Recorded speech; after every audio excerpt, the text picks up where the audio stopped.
wonderful pink homestead verification form. I know you're all sick of it. I was talking with Angie, and we were trying to come up with some topics, and I said this has just absolutely been done to death. And after I looked at my file, back in 2010, I think at the Spring Auditors Conference, Dan Baston had a presentation. So, we've been talking about this at every auditors conference, and we have 2 a year, since 2010 at least. So, at any rate, I just want to clarify, I am not an expert on the pink forms. Everyone in this room is an expert on the pink form, or if you're not, you soon will be, come later on this fall. But as you know, this homestead verification process began back in 2009. Now, for the last 3 years, we have sent these pink forms along with the tax bills, and taxpayers are supposed to be sending them back with some the last 5 digits of their Social Security number or their driver's license number, so that we can establish a database at the state level, so that folks from Adams County can go in and see if all the Schneiders in Adams County, if they might have homesteads in another county. At any rate, this is the last year that these were to be mailed out with the tax bills. And at our Spring Auditors Conference, Angie and I believe Barbara Hackman and several of us were kind of had our ears to the ground, if you will. And there seemed to be some confusion about how we were going to handle all of these homesteads that we have not received back, and we know darn well that they actually do have and are entitled to the homestead, but they just have not returned these forms. I know one county auditor who is outgoing at the end of the year was going to remove all of them in October. And that was kind of a cause for concern, because when you look back at the statute and some of the presentations we've had, we're not to do anything until after January 1st of 2013, because technically they have until January 1st to bring those pink forms back to us. So that was one of the reasons that we thought maybe the homestead verification would be a good topic for today. And I brought with me, and I know the auditors have had this, it was a presentation done by Mike Duffy of the DLGF back in our May conference, and it has really a lot of information in it. And if you would like, I'll be glad to get a copy of this out to your different association presidents, and they can then distribute that to you all as well. But it really does have some excellent information in it. Unfortunately, I don't know how you all are feeling these days about I feel that we are really not getting a lot of interpretation from the DLGF on this, and I think that's really one of the major problems, because here we are coming up to the deadline and we're not getting a lot of guidance. And I think it depends upon whom you talk to there, as to what story you're getting. So at the very least, here is what the staff attorney at the DLGF had given to us back in May. And as I said, that we've sent now these pink forms out for 3 years with the tax bills. They have until January 1st of 2013 to return or to reply and verify at least once. And of course, we know there are some who haven't and probably won't until January 1st. And then there are those who diligently sign them every year and send them back to you. So, good for those folks at any rate. So when come January 15th, and I'm not sure why they are interpreting, you've got until January 1st to fill this out, and I guess they're giving us a couple of weeks to go ahead and enter those into our system.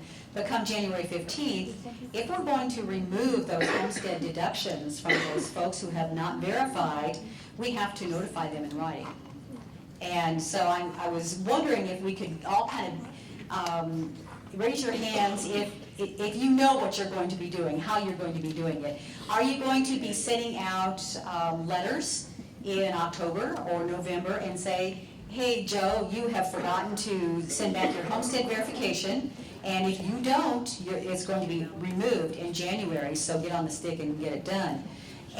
But I was reading an email again from the DLGF, and they said that you can't even notify people. until after January 1st.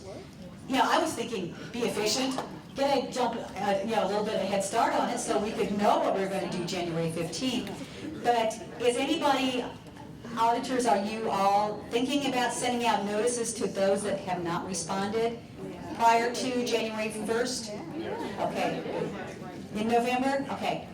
Anybody else doing it in, you already did it? Okay.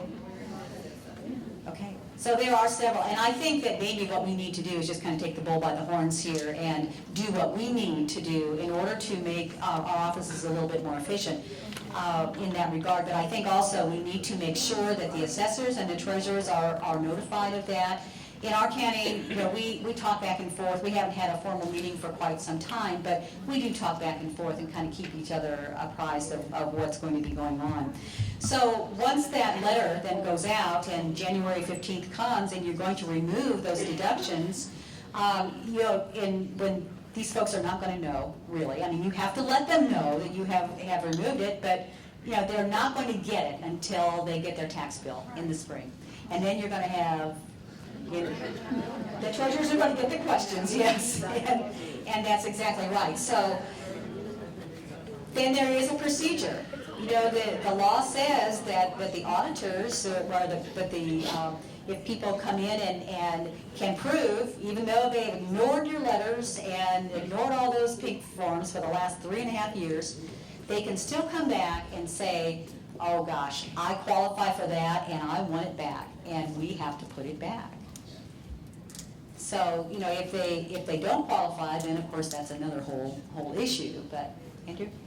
Well, and this is, and if there's a dispute between the auditor and the taxpayer on whether they do qualify, Can't imagine that. then it goes to the PETA-BOA as the appeal board. So it falls back kind of in the assessor's lap after that. So this is, I mean, that's why we're talking about this at this meeting. This is an interplay of these three offices as closely as it gets. Right, because the treasurers are going to get the questions, and then, you know, the auditor's going to have to make the decision, but then the assessors, it's going to also have to go to the PETA-BOA board. And I want to know from the assessors, are your PETA-BOA boards, have you advised them of what's coming down the pipe with this? You've had 2 already? Okay. And I know in St. Joe County, because I had some correspondence in one of my whinings, my very ranting and ravings, I guess, about this whole thing. And they said that they had routinely sent their their fraudulent homestead claims onto PETA-BOA, and PETA-BOA had really upheld the assessors and the auditors in their decisions. How has that come out for your county? 1 each, really? Very good. And we'll get to the fraudulent part in just a minute, but I did want to call your attention to, in the Farmers Exchange this past week, there was an article, I don't know if any of you saw it, by Larry DeBoer. You know, Larry DeBoer is just great. He gives you, in plain English, exactly what the implications of a lot of things are. And it's entitled To Stop Tax Chaos, Send in a Form, and it's basically telling the farmers who are getting this and the homeowners who are getting this why you should be sending back and paying attention and sending back those pink forms and what it really does mean to you in terms of taxes. But then he's also telling the implications to county government. What's going to happen when all these people come in and say, I want my deduction back, I'm entitled to it, and the auditors have already removed them. And, you know, it potentially could, if you're not prepared, you're not looking ahead, it has some severe implications for county government. Because, you know, by the time they get their tax bills, the tax rates have been set. And if all of these people are, you know, if it's increased your assessed value because you've taken off the homestead deduction and you included all of that assessed value in your mix, then your tax rates are probably lower than they should be. And so it's just, everything just kind of goes wonky. So I will be glad to share this. I'll have some copies out here if you'd like to take a look at it, but it really is an excellent explanation. Did you say that if they didn't sign a pink form, I'm sorry, but yet they do qualify for one, like we pulled them. Mhm. And then May, they get their tax, and they really did, we had to put that back on it. Absolutely, yeah. Mhm. And it, you know, it's, yeah. Well, and that's another issue, you know, why pull them? Why bother to pull them? Thanks, Penny, for bringing this up. I just wanted to talk a little bit about sending this notice before January 1st, and this is why I think we are all covered. I think we need to send the notice before January 1st to let those people know directly with a postcard or something to file that form before December 31st, and then let them know that if they don't, we're going to remove it. And I think we're protected this way. If they come in January 15th and they prove that they should have had the homestead, or, you know, after they get their bill in May, or in 2014 when they get their mortgage escrow analysis, because we're going to get some of those too, we have to put it back anyway. And so if they didn't qualify, if they were ineligible to begin with, they're not going to take us to PETA BOA because we didn't send them that form after January 1st, or we didn't notify them after January 1st. So the taxpayers are all covered through this, even if we send the notice before January 1st. If they weren't eligible to begin with, they're gonna lose. And their only claim is, well, you didn't notify me you were taking it off after January 1st. Well, you don't qualify, so it doesn't matter. And so I just wanted to comment, even though they're saying you can't technically send that until after January 1st, I don't think we're gonna have an issue if we send that before. Yeah, I don't think that, that the statute really does say you cannot send it early. I think that's just good planning, and I think that, you know, we would all be not faulted for doing our due diligence diligently. Yes. So will you be sending out a second notice then on January 15th? Or will you send a notice saying we have removed your homestead on January 15th? I think, and Andrew, I don't know if you have any comment about this or not, but it was my understanding that we would send a notice early that says, you know, you have not returned your homestead verification form, and come January 15th, we will be removing it unless you do send this back. But then, I think after January 15th, then if you're removing it, I think they still have to have another notice, don't they, Angie? That's what I thought. Yeah, it says, we have removed it, you know, we're going to remove it, and we have removed it. I think there's a specific requirement that anytime you take a deduction off, you have to give notice that that's occurred, so. And also in that notice, you have to advise them that they do have the rights to appeal and what that process is. So, you know, if they don't agree, then at least they have a remedy for that. But getting back to the PETA BOA boards, those of you who have had issues also already put before them, does the PETA BOA, do they understand what the issue is? Okay. So you've not had anybody who says, yeah.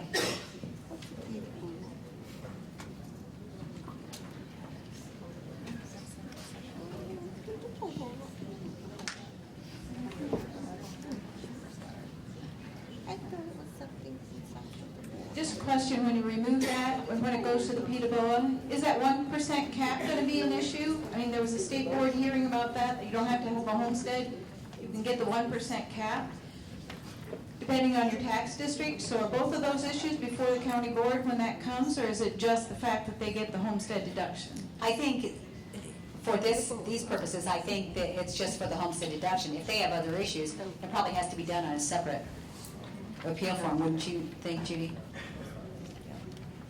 I mean, that's just my opinion. Yeah, we're gonna pursue legislation on clarifying that you have to have applied for the homestead to get the 1% homestead, because you can't, I don't know, magically decide who is entitled to the homestead unless they've actually applied for it.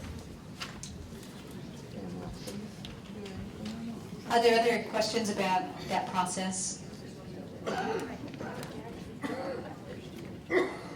I have a comment or question. I just want everybody to know and understand this, that on removing that homestead, even after you've sent all that notification, it's still a local option of the auditor. And I've talked to some folks at the State House who already said, I, as a legislator, don't want to be blamed for somebody losing that homestead. Even though you sent all that paperwork to them, it still says it's a local option to remove that homestead. So just want to make sure you're aware of that you're not going to be able to say, state law said I send you all this stuff and remove you. That's not what the law says. The law says send all this stuff to them, trying to get them to verify that they deserve it. So I just want to make sure you're aware of that you can't blame the legislature for removing somebody's homestead. Another nice thing about sending your notification before December 31st, if you're going to go through the expense and the work to do that, it allows the taxpayer, if there is an issue with filing, to refile before the end of the year. So that really benefits the taxpayer if there is a filing issue, which we all know that tends to be a lot of the issues. You know, did they really file it? Was it filed correctly? So I think that filing before or sending them the notice and allowing them to possibly get in before December 31st benefits them tremendously. Other questions, other issues with that portion? If not, I know that you all have, all the auditors at least have received many emails from me about some of the procedures that they're using when they are encountering fraudulent homesteads. And we have in Marshall County a large lake that's very popular and very wealthy, and there are a lot of folks from Chicago and Indianapolis who have vacation homes at our lake, and they are declaring that as their principal residence. And no matter the fact that in Hamilton County they already also have a principal residence, so they're getting two. And so, but the letters that we're sending out and telling them they're probably going to be getting a demand notice for these fraudulent homesteads has really generated a lot of angst. I can understand why, but and there are a couple of issues here. One is determining where their principal residence is, and you kind of, sometimes there's a little bit more play in that law than I would like, but and there are a lot of attorneys and realtors and accountants who live around the lake, and you just have to make sure you are on solid ground and are standing up and giving them the absolute best information. The other issue is out-of-state residents. We have a lot of people from Chicago and Michigan who, during the week, live in Michigan. They have their cars plated in Michigan. They have a Michigan driver's license. They file their income tax in Michigan, and yet they say they're Indiana residents. By golly, they live at the lake. So we are really, and I'm sure that the rest of the auditors as well, are really cracking down a lot. The law says, the change in the law says now we can require a copy of their income tax, a copy of their driver's license, or a copy of their voter registration. Well, in our county, what's happening is these folks from Chicago are coming down and they're getting an Indiana driver's license and they're going over to register to vote.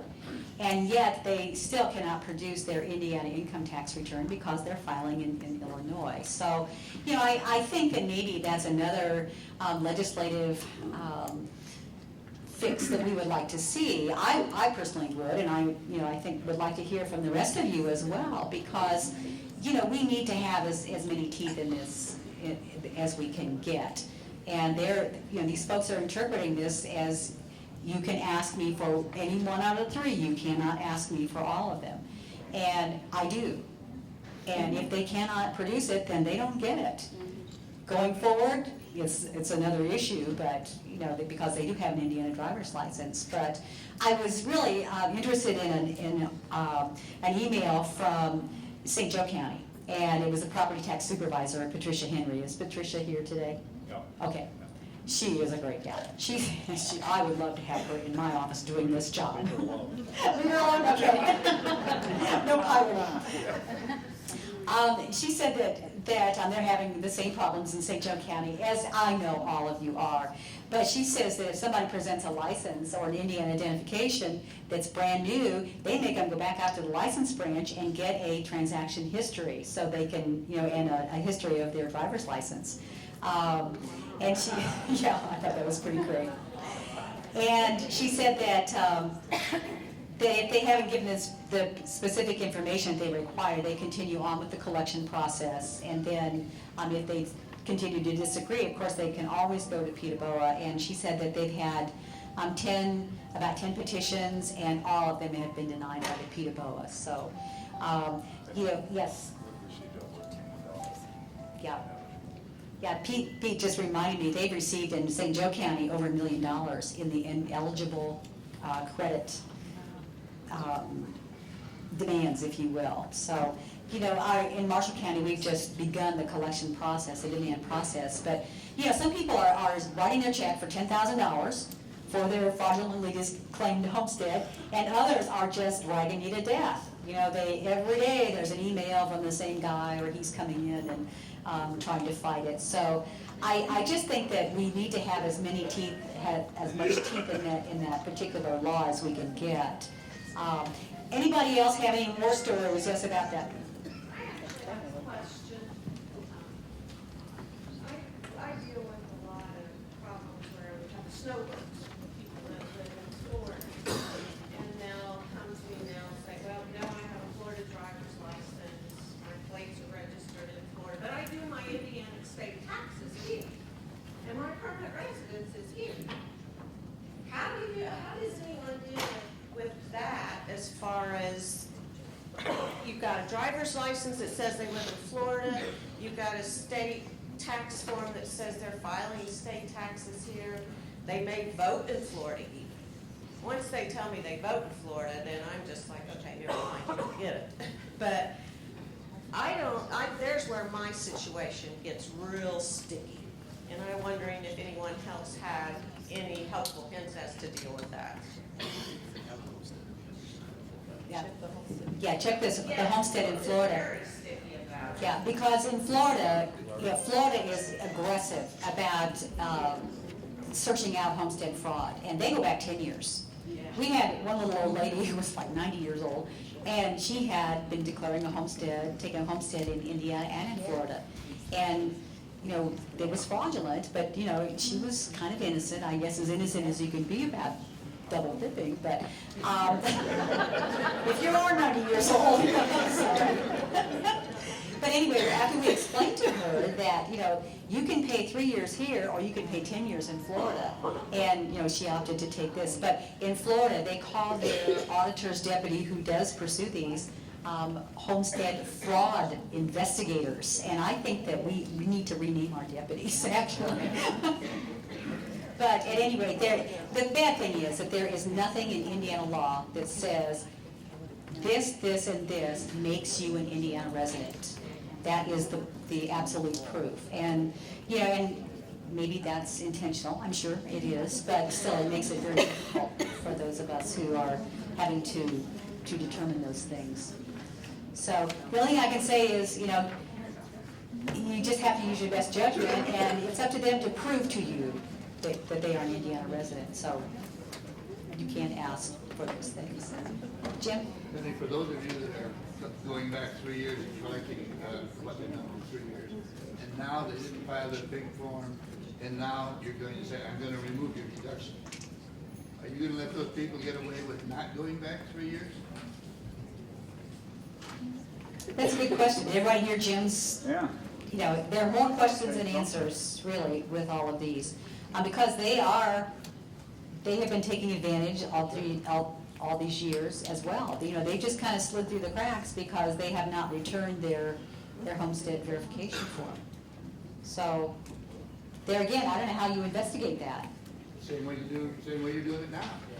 Just So like, you find the people that you take off, you go back 3 years. Right? Sure. And there's no In your spare reason- time. There's no reason you can't start on those that haven't filed the big form right now. yeah, that's true. That's very true. For those of you who are interested and want to know what that petition process is for the 133, you can go on the DLGF website and download the process. There's also a flow chart because the auditor and the assessor have to first deny that appeal, and then it goes on to Peterborough. And just be aware, though, that it's just like any other appeal. If they're turned down at Peterborough, they can go to the state tax board as well, or state tax court. So, IBTO. Thank you. Yeah. 10 years from now. What's the number on that appeal form? 133. And it's the one that says, there are 3 reasons, it has to be a mathematical miscalculation, a factual error, or incorrect measurements from the assessment process, or a removal of exemptions or deductions. So that's what they're appealing, is that. So, yes, deduction removal. And we've had our first one, and it's my friend from Chicago who comes every week and sings the blues. He's got 5 homes, but he can't decide where he's living. Chicago blues, yes. Files his income tax in Illinois, but gee, I've been doing that all wrong. I didn't know you were supposed to file in the county, in your state of your residence. I thought it was where you worked. So, yeah, special laws in Chicago. So, if there, as I said, I'm not the expert by any means, but it's one of those things that we're all dealing with, and I think that it's coming down the pike here that it's going to come to a head, and we have to make some hard decisions, and we have to know what that process is going to be after the first of the year. So, any other questions or comments for this portion? Pauline. My question is, and I don't know if any other county deals with it, like we have dealt with it, but we have a lot of immigrants in our county. If they do not have the documentation and they don't have any U.S. federal documentation, are they allowed to have a homestead? Yeah, we've had that same thing, and that's something maybe Andrew could take a look at, because, it says, it does not say they have to be a citizen. It says they have to be a resident, and whether or not you're a legal citizen or a legal resident is, because we had the same thing. We had a guy from England who was living in the county and working in Indiana, took a homestead. Well, that's his residence, but I don't know. Penny, we have a lot of that in Indiana University. For sure. So, they own the home, they're living there. To me, it doesn't matter if they're actual Europeans. Yeah. And in Monroe County with IU, they have a lot, in case you didn't hear, who declare homesteads or take homestead deductions and exemptions, all their exemptions. And, as Judy said, it's their residence, and so they're entitled. And I think that so much of the time, we get so caught up in thinking we're the police, because that's our job, that's what we have to do, that we sometimes, I think, are blind to the fact that, there are folks out there who legitimately there are several issues that kind of intervene, but, we just have to be fair and make sure that all the taxpayers are getting the breaks that they deserve, and that those who are not getting those breaks. One quick question is if a person has not filed the pink form and he gets the deductions removed, can you then put the penalty on the May bill automatically? Because you can tax them, obviously if they don't respond, they eventually, I've had taxes on our last November bill, those penalties were applied to the November bill for some people. So in May of 2013, can the penalty be automatically applied to that person that did not respond? Yeah. Yes. No, you can't apply a penalty until you charge the tax, and they have to have the chance to pay it before you can apply a penalty. Yeah. You can go back to 2012 and recharge them you can go back to 2012 and recharge them that amount that was different from the homestead and non-homestead and apply penalty to that. But for the 2013 first installment, without the homestead, they have to have a chance to pay that before you tack a 10%. So anything prior to 12, they have to have an opportunity to pay it? Anything after. Like if you remove it in January 2013, Yes. that next May installment for the 2013 taxes, they have to have a chance to pay that by May 10th before you can apply a penalty for that installment. And too, Tara, I think it's just for everybody's information, once that demand notice has been mailed out, it's been determined that they've gotten a fraudulent homestead, and we've sent out the demand notice. They've got 30 days to pay it. And they pay it in the auditor's office. It's like, just some sort of a special assessment, if you will. but it's paid directly to the auditor. And it also has that civil, the 10% civil penalty on it. And that represents the whole and the entire past 3 years. Let's say they don't pay it, then it gets added to the tax duplicate for the next installment that's due. And then it's subject to Right, to but you're everything talking else. about two different issues. I mean, Right. when you remove the homestead after, in January, you're kind of removing it for the 12 pay 13 tax year. So those taxes haven't even been charged yet.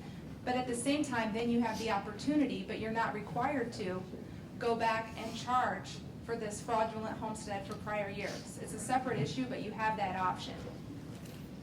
So you could go back 3 years and put it on the maize bill.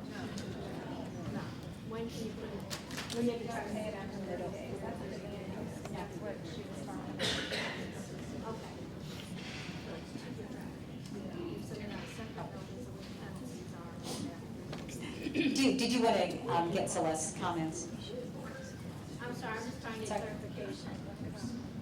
You can go back 3 years.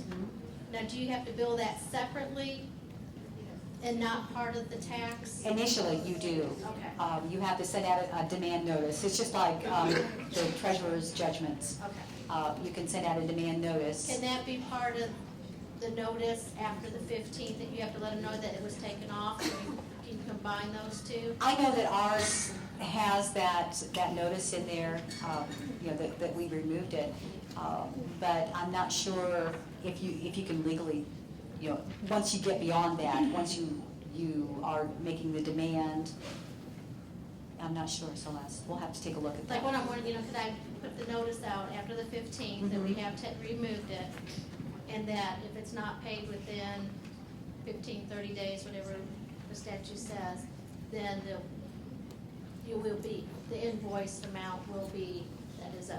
Mhm. And I like to do that all in one mailing. Right.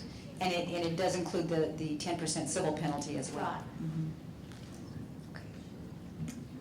So it comes on the tax bill, then once they're given the 30 days, and if it's unpaid at that time, then after, it'll go on to the tax duplicate. And it's subject to tax sale, anything that's delinquent, all the delinquent penalties as well. It's very confusing, you have to jump through all the hoops, always.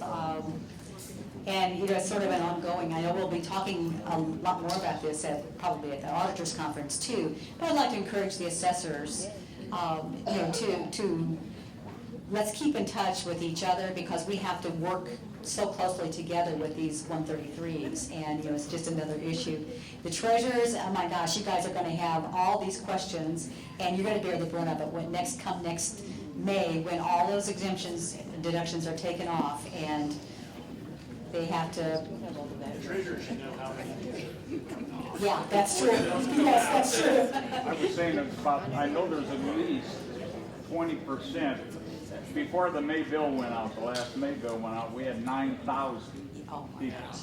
that had not responded. Yeah, we have about 15,000 deductions, homesteads rather, and we've still only got 2,000 that have not responded, so that's a pretty good ratio, I'd say. But, everybody really wants to go back and check to see what your percentage is, how many of those are outstanding, because those are the questions you're going to be getting and the ones you're going to have to deal with. So, I just want to ask around for the counties that are planning on removing this, is the time frame in order to get bills out timely? Are the counties, the auditors going in and manually removing all of those deductions, or is this something that your vendors are helping you with? Because I do have concern, I'm from Marion County and we have a large volume, and so if it's a manual process, we don't want to delay those bills going out, and so I didn't know if that's something everyone's working independently, or are vendors working with you to remove those? That's a good question. I know in Marshall County, we're probably going to be doing them individually, I would imagine, just because we like to, it's a manageable number, and we just like to see what all there is. But, if you have a large county, you're probably going to want to work with your vendors as well. Any other questions that we know the answers to? Okay. If we decide to pull the homesteads for next year, what's the sense in having a law that has no teeth in it? I mean, I can see giving it back to them, but if they have waited 3 years and still hasn't done, shouldn't they have to miss a year and reapply for it? Or we're doing a lot of work for no reason? That makes so much sense, and you would think it would make sense to everybody, but obviously it didn't. And I think that everybody was so afraid to remove deductions and, you know, take away legitimate deductions from somebody who was just kind of careless or. Yeah, the key point is that it's still, to put it back, you still have to be entitled to it. So, you know, somebody who has ignored it for 3 years because they knew they were defrauding their fellow taxpayers, I mean, those definitely should still remove. In Clark County, we're looking at roughly 5,000. Yeah.